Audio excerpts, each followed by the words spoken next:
Doctor Asif Nazrul বাংলাদেশের একটা meticulous character. Doctor Asif Nazrul Yunus সরকারে আইন উপদেষ্টার দায়িত্ব পালন করেছেন, আমরা সবাই জানি। সাথে যুব এবং ক্রীড়া মন্ত্রণালয়ের দায়িত্বও তিনি শেষের দিকে এসে পেয়েছেন এবং বাংলাদেশ ক্রিকেটকে ধ্বংসের একটা স্তরে নিয়ে যেতে সফলভাবে সফল হয়েছেন তিনি। এবং তিনি যে এটা ইন্টেনশনালি করেছেন সেটা একেবারে প্রমাণিত সত্য।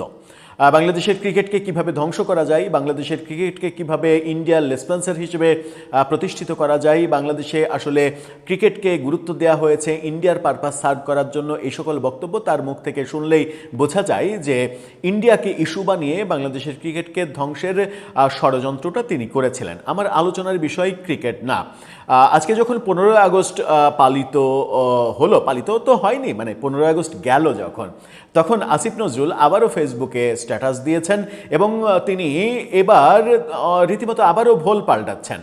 বিগত 2 বছর তার মুখে যে সকল কথা আমরা শুনেছি, আবারও সেই কথা পরিবর্তন হলো।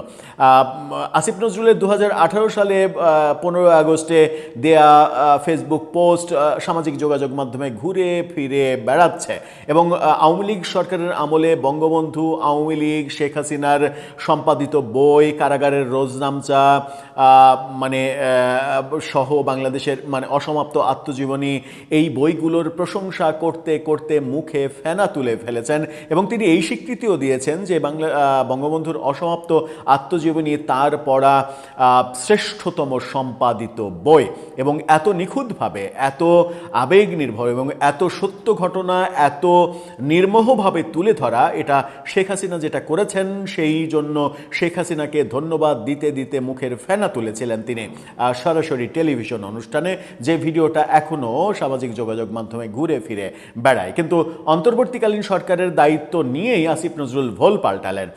ভোল এমনভাবে পাল্টালেন, আসিফ নজরুল নানাভাবে আওয়ামী লীগ সরকারের বিভিন্ন জনের সঙ্গে ঘনিষ্ঠতা তৈরি করে নানা সুবিধা নিয়েছেন, এরকম অভিযোগ ছিল। আমরা সেই অভিযোগ করতে চাই না। আর একজন তার মানে সহযোগী তৈরি হয়েছিলেন, সংস্কৃতির ইমাম সেজে বসেছিলেন, তিনি আওয়ামী লীগ সরকারের আমলে আওয়ামী লীগের বিভিন্ন প্রজেক্ট তার নিজের নামে, তার ভাই ব্রাদারদের নামে, স্ত্রীর নামে নানাভাবে করেছেন এবং জুনায়েদ আহমেদ পলক, রেহানা পুত্র, বিদ্যুৎ প্রতিমন্ত্রী আশরাফুল আলম খোকন, শেখ হাসিনার উপপ্রেস সচিব, তাদের সঙ্গে সখ্যতা, সেলফি, ফেসবুক পোস্ট, এগুলো দিয়ে প্রমাণ করেছেন যে তিনি আওয়ামী লীগের কত কাছের লোক। পরবর্তীতে এখন মানে ইউনূস সরকার থেকে শুরু করে ইউনূস সরকারের শুরুতেও তিনি 32 নম্বর যে ভাঙা হয়েছে তার বিরুদ্ধে অবস্থান নিয়েছিলেন এবং 32 নম্বর গড়ার জন্য প্রফেসর ইউনূসের প্রথম পদক্ষেপ নেওয়া উচিত সেরকম স্ট্যাটাসও দিয়েছিলেন। পরবর্তীতে আমরা ভোল পাল্টাতে দেখেছি এবং নিকৃষ্টভাবে ভোল পাল্টাতে দেখেছি। আসিফ নজরুলও ঠিক তেমনি এবার 15 আগস্ট নিয়ে আবারও ফেসবুকে স্ট্যাটাস দিয়েছেন এবং সেই স্ট্যাটাস দেখলে আপনি বিস্ময়ে ফেটে পড়বেন, যেখানে তিনি বলছেন যে বঙ্গবন্ধুর জন্ম না হলে বাংলাদেশের স্বাধীনতা অর্জিত হতো না। আসিফ নজরুল এতদিন পরে এসে আবার বুঝতে পারলেন ব্যাপারটা, কিংবা যে কথাটা তিনি বলে ফেললেন সেই কথা বলার ফলে এতদিন পর্যন্ত গত 6 মাস ধরে বিএনপি সরকারকে যে তৈলাক্ত তৈলমর্দন করার চেষ্টা করে চলেছেন, সেই চেষ্টা এই স্ট্যাটাসেই ভেস্তে যাবে না তো? মানে বিএনপি সরকারকে তৈলমর্দন করার কারণও রয়েছে। মানে অপশাসনের যে 1.5 বছর, সেই 1.5 বছরের অপশাসনে তার বিরুদ্ধে যত অভিযোগ, সেই অভিযোগগুলো বিএনপি সরকার যেন মানে গভীরভাবে না দেখে, তদন্তে না যায়, সেই ব্যাপারগুলোই তো ছিল তৈলমর্দন করার জন্য। কিন্তু বঙ্গবন্ধু সম্পর্কে এই পোস্ট, আবারও ভোল পাল্টানো পোস্ট দিয়ে নিজের সর্বনাশ করলেন কি তিনি? চলুন একটু তার পোস্টটা দেখি এবং আলোচনা করে বোঝার চেষ্টা করি কি হচ্ছে আদতে বাংলাদেশের রাজনৈতিক প্রেক্ষাপটে। থাকবেন পলিটিক্স টিভির নিয়মিত আয়োজনে।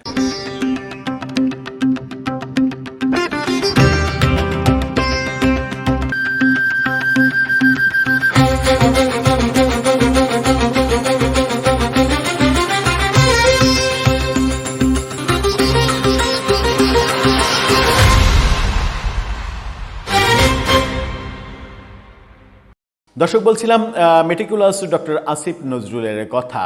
আমরা সবাই জানি তার ইতিহাস যদি আমরা বিভিন্নভাবে গবেষণা করি তাহলে খুব সহজেই পাওয়া যায় যে ইতিহাসের মানে পরতে পরতে তিনি কিভাবে রং বদলেছেন। একটা সময় শহীদ জাহানারা ইমামের ঘাতক দালাল নির্মূল কমিটির অন্যতম একজন হিসেবে কাজ করেছেন। এরপরে শাহরিয়ার কবিরের শিষ্যত্ব গ্রহণ করেছেন। শাহরিয়ার কবিরের সুপারিশে বিচিত্রাতে চাকরি নিয়েছেন, লেখালেখি করেছেন, এই কথাগুলো আমরা শুনি। এবং পরবর্তীতে দেখলাম তিনি যখন আইন উপদেষ্টা হলেন তখন ওই ঘাতক দালাল নির্মূল কমিটির প্রধান শাহরিয়ার কবিরকে কোনো ধরনের অভিযোগ ছাড়াই কারাবন্দি করে রাখলেন। এবং সেই বৃদ্ধ বয়সে, যে বয়সে শাহরিয়ার কবির নিজে ঠিকভাবে হাঁটতে পারেন না, সেই বয়সে তাকে কারারুদ্ধ করে রাখার মেটিকুলাস প্ল্যানটা তিনিই করেছেন বলে অনেকেই অভিযোগ করেন। এবার আবার ভোল পাল্টানোর বিষয় যেটা বলছি, তিনি ফেসবুকে 15 আগস্ট উপলক্ষে একটা স্ট্যাটাস দিয়েছেন, যে স্ট্যাটাস চতুর্দিকে ছড়িয়ে পড়েছে এবং সেটা নিয়ে নানা রকমের কথা হচ্ছে। তার স্ট্যাটাস নিয়ে গণমাধ্যমও সমস্ত গণমাধ্যম খবর করছে। ইন্ডিপেন্ডেন্টের এই শিরোনামটা দেখে নিন। সেখানে বলা হচ্ছে, বঙ্গবন্ধুর জন্ম না হলে 1971 সালে দেশ স্বাধীন হতো না। আসিফ নজরুল হঠাৎ করে তার এই উপলব্ধি কেন হলো? বঙ্গবন্ধুর জন্ম না হলে কেন দেশ শাসন হতো না? তিনি গত 6 মাস ধরে যাদের তৈলমর্দন করে যাচ্ছেন তারা তো সেটা মানে না। সুতরাং এই পোস্ট তার কি বড় সর্বনাশ করে দেবে? কি বলছেন তিনি? তার পোস্টটা দেখে নিন। তিনি বলছেন, বঙ্গবন্ধুর প্রতি শ্রদ্ধা ও ভালোবাসা জানানোর বহু কারণ আছে। আমি আগেও বলতাম, এখনও বিশ্বাস করি উনার জন্ম না হলে অন্তত 71 সালে আমাদের দেশ স্বাধীন হতো না। এরপরে তিনি লিখছেন, 48 থেকে 71 পর্যন্ত বাংলাদেশের স্বাধীনতা ও স্বাধিকার আন্দোলনে উনার অবদান অনস্বীকার্য ও অতুলনীয়। তিনি আমাদের স্বাধীনতার স্থপতিও বলছেন।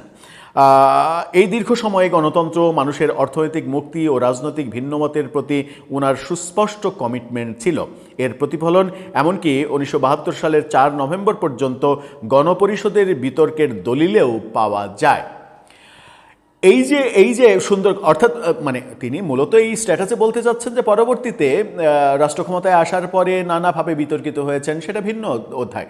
সেখানে দ্বিমত থাকতেই পারে, বহু বিতর্ক থাকতেই পারে, সমালোচনা থাকতেই পারে, সেটা ভিন্ন ব্যাপার। কিন্তু আসিফ নজরুল, তাকে দেখে গত 2 বছর কি মনে হয়েছে যে বঙ্গবন্ধু সম্পর্কে তিনি সত্যি এই পোস্টটা দিয়েছেন?